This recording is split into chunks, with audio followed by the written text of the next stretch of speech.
Dans cette séquence, nous allons nous intéresser aux colorations d'images. Cette opération ne peut se réaliser que si l'image est à niveau de gris.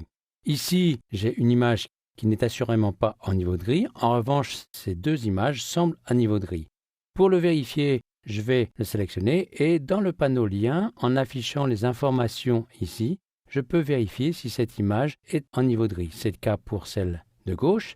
En revanche, pour celle de droite, vous voyez qu'elle est en RVB.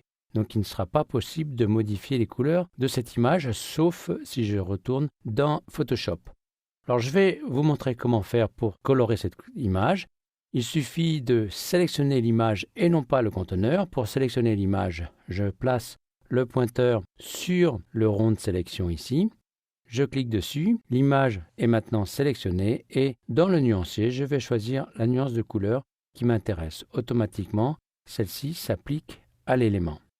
Par exemple, comme ceci ou comme ceci. Si je veux appliquer ceci à cette image, vous voyez que c'est totalement impossible puisque c'est une image en RVB et ici également, ça sera impossible. Si je tiens absolument à colorer cette image, il faudra que je la réédite dans Photoshop pour qu'elle soit à niveau de gris. Je pourrais évidemment faire cette même coloration dans Photoshop, cependant j'aurai plus de souplesse dans certains cas à travailler la couleur de l'image dans InDesign.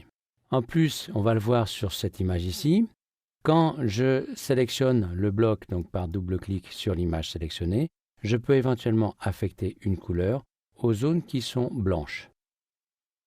Donc comme ceci par exemple, pour donner un effet particulier à cette image. Tout ce qui était clair prend la couleur du fond et ce qui était foncé prend la couleur que j'ai affectée à l'image, savoir le rose ici et pour le fond le jaune.